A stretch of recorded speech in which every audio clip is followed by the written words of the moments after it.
ሰላም ጤና ይስጥልን ክቡራን ተመልካቾቻችን አድማጮቻችን ከቀዳሚት ረፋድ የደርፕረስ መረጃዎች ጋር እኔ ደረጀ ሀብተወልድ ነኝ። ተመልካቾቻችን አድማጮቻችን ዛሬስ ማን ሊሞት ነው ሲሉ ብዙዎች እየጠየቁ ነበር። አብይ አህመድ ለመጀመሪያ ጊዜ ምናልባትም ለመጀመሪያ ጊዜ በአርሲ ሰሞኑን ጥቃት ለደረሰባቸው ወገኖች ሀዘናችንን እንገልጻለን የሚል መልእክት አስተላልፈዋል። በኢትዮጵያ መፈናቀል ሞት በየቀኑ ቢሆንም አብይ ለመጀመሪያ ጊዜ እንዲህ ብለዋል። ሆኖም ተመልካቾቻችን ማን ሊሞት ነው ዛሬ? እንዴት ዛሬ ሊያዝኑ ቻሉ? እንደው ባያዝኑም እንዴት ይሄን መግለጫ ሊሰጡ ቻሉ ብለን ብዙም ሳንቆይ ግን ይህንን ጥቃት የፈጸሙት ምርጫውን ለማደናቀፍ ሸኔና ፋኖ ናቸው የሚል የኦሮሚያ ክልል ኮሙኒኬሽን ኃላፊ አቶ ኃይሉ አዱኛ ከቀናት በፊት የተናገሩትን ደግመውታል። እሳቸው ምርጫውን ለማደናቀፍ የተደረገ ነው በማለት እውነታውን አድበሰበሱት፣ ካዱት። እውነታውን ዲና ያደረጉ ወዲያው እዛው የጨረባ ምርጫ የታወቀ ምርጫ በአርሲ ላይ እንዲህ አይነት ነገር ሲፈጸም አሁን አይደለም፣ ለምርጫው ጊዜ ብቻ አይደለም። ድርጊቱ ኦርቶዶክስ ላይ ያነጣጠረ ነው የሚለውን እውቅና ለመስጠት አልፈለጉም። በኦርቶዶክስ ተዋሕዶ ቤተክርስቲያን ላይ ኢንቴንሽናል የሚፈጸም በእቅድ የሚፈጸም እንደሆነ እውቅና ለመስጠት አልፈለጉም። ለምን? ያውቁታል። ማን ምን እያደረገ እንደሆነ ስለሚያውቁት ማለት ነው።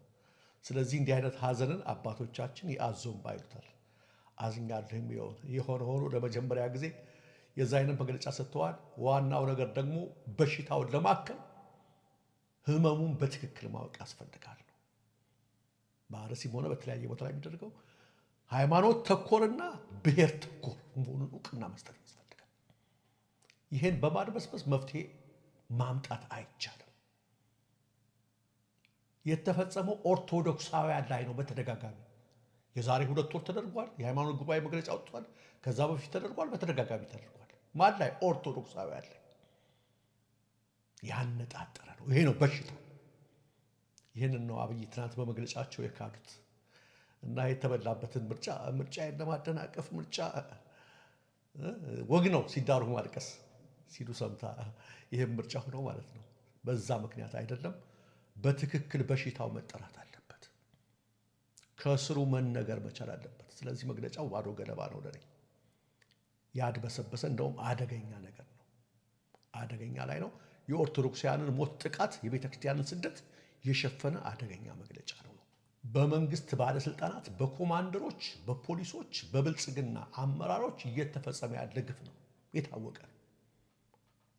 ብዙ ሳንሄድ ማረጋገጫው እኒህ አባት የደረሰባቸውን ባጭሩ እናዳምጠው። የከተማው ኮማንደሩ 3 ሰዓት ደወለልኝ። ለምን ቀረ ስብሰባ ከእንቲባው ጠርቶ ለምን አላላይ ነገ እመጣለሁኝ አሉኝ። ነገ 1 ሰዓት ተኩል እስከ 2 ሰዓት ስብሰባ እንድትመጣለኝ ሄድሁኝ። ስብሰባ ስሄድ ፖሊስ ጣቢያ ኮማንደሩ ጋር ስሄድ አንዱ አንድ እጄን ያዘኝ፣ አንድ እጄን ያዘኝ፣ አንዱ ደግሞ ይፈራል። ምን ሰራው? ህገ መንግስቱን ያልጣሱ ምንድነው የበደሉት ነገር? የበደሉት ምንድነው? ባካችሁን ተውኝ ስል ከዛ በኋላ መስቀሌን ወሰዱት። ይህ መስቀል ክርስቶስ የተሰቀለበት ነው፣ ህዝብ የሚድንበት ነው፣ ህሙማን የሚፈወሱበት ነው። ግደሉኛን ከተነቃችሁ እንጂ አልሰጣችሁ አልኋቸው። ከዛ ወዲያ በጥፊያ እንዲመታኝና ቁጭ በላ ላይ እስር ቤቱ የኔ ልጅ በጣም ያሳዝናል። በህይወቴ ብዙ ቦታ ታስሬያለሁ። የአቤሎ ፀሐዩ በረሃ ነው፣ ከብት የሚያልቅበት ነው።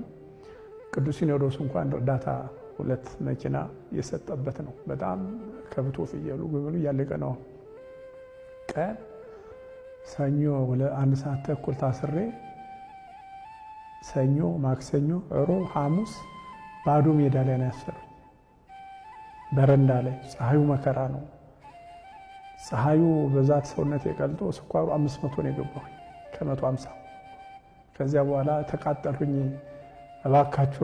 እባካችሁን ስል ልጅ ካላችሁ በልጃችሁ ደርሳል፣ ሚስት ካላችሁ በሚስት እባካችሁ ስለ ኦርቶዶክስ እምነት ብላችሁ ስለ ወላዲተ አምላክ ስለ እናቴ ብላችሁ ብዬ አብሬ ከዚያ በኋላ ዝም ብዬ ቆሙኝና የመነኮሱበት አቡነ ሳሙኤል ገዳም እንዴት ነው የበደሉኝ?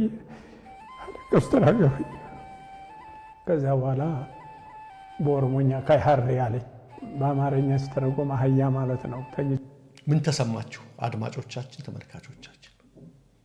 እኔ እንቅልፍ የተረብሾ ነው ያደርኩት። እና አብይስ ምን ይሰማችሁ ይህን ሲመለከቱ? ይሄ ነው እየተደረገ ያለው በአዛዦቻቸው፣ በሹመኞቻቸው፣ ቤተ ክርስቲያን አባቶች ላይና ቤተ ክርስቲያን ላይ ምእመናን ላይ ያነጣጠረ፣ ኦርቶዶክስ ላይ ያነጣጠረ ጥቃት ነው በመንግስት ደረጃ እየተፈጸመ ያለው የምንለው ዝም ብለን ለመክሰስ ፈልገን አይደለም፣ ወይም መቃወም ሱስ ሆኖብን አይደለም። መሬት ላይ ያለው እውነታ እርሱ ስለሆነ ነው።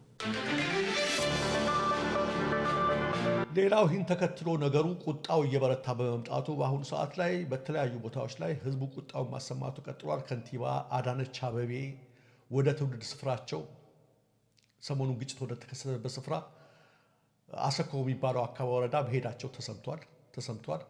ከአካባቢው አስተዳዳሪ ከአቶ ገቢ ገልቹ ጋር በመሆን ነገሩ እንዳይስፋፋ ጥረት እያደረጉ ነው የሚል መረጃ ወጥቷል። አስተዳዳሪው እኮ መጀመሪያ ሲጠየቁ መረጃ የለንም ነበር ያሉት። አሁን ደግሞ ወይዘሮ አዳነች አቤቤ ከእርሳቸው ጋር ሆነው ነገሩ ወደ ሌሎች ወረዳዎችን ቦታዎች እንዳይስፋፋ ጥረት እያደረጉ ነው የሚል መረጃ እየወጣ ነው። ከዚህ ጋር ተያይዞ ከግጭቱ ጋር የወረዳው ፖሊስ አዛዥ አቶ አባቦ አብደላ በቁጥጥር ስር ውለዋል የሚል መረጃ ወጥቷል።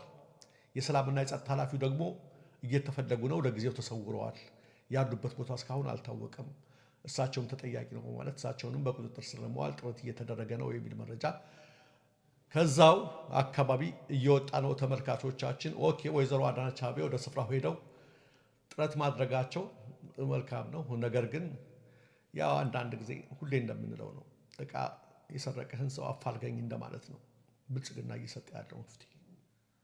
አስቀድሞም ይሄን ነገር መከላከል ይቻል ነበርና ነው። ስለዚህ አንዳንድ ሰዎችን ጭዳ በማድረግ አሁንም እንደዛ የማድበስበስ ነገር ነው። ለኔ ከዚህ የተለየ ነገር አይሆንም። ምክንያቱም የአካባቢው ነዋሪዎች አሁን ያደረሱን መረጃ አለ። አሁን ምንድነው ያሉት? በቃ መንግስት ግፊቱ ሲያይልበት መከላከያውንና የኦሮሚያ ልዩ ኃይሉ ወደ ስፍራው ልኳል። ኢቭን አዳነች ብቻ አይደሉም፣ መከላከያና ልዩ ኃይሉ ወደ ስፍራው ሄደዋል። ወታደሮቹ እንደደረሱ ግን የቀሩት የወረዳው ባለስልጣናት በሬ አርደውና ደግሰው ወታደሮቹን ተቀብሏቸው ድል ባለ ድግስ ወታደሮቹ ድግሱን እስኪበሉ ጫካ ያሉት ታጣቂዎች የዘረፉትን ሀብት በሙሉ የማሸሽ እድል አገኙ፣ አሸሹ። ታጣቂዎቹ የዘረፉትን አሽተው ከጨረሱ በኋላ ወታደሮቹ ተፈናቃዮቹን አጅበው ሲሄዱ ተፈናቃዮቹ ቤታቸው በሙሉ ተዘርፎ አገኙት። ያንዳንዶቹ ነዷል፣ ተቃጥሏል። በዚህ መንገድ የአካባቢው ባለስልጣናትና ታጣቂዎች ተናበው እኩይ ስራቸውን ሰሩ። ይህ ስራ በደንብ ታቅዶ የሚተገበረ በመሆኑ ሳምንት ደግሞ ሌላ ለቅሶ እንሰማለን ሲሉ ራሳቸው ከዛው ከቦታው ይህን መረጃ ደረሱ። ይሄን ነው ያላቸው። አዝናለሁ። እንዲህ አይነት ነገር እናድርግ ጥረት እያደረጉ ነው የሚባለው ነገር ይሄው ነው።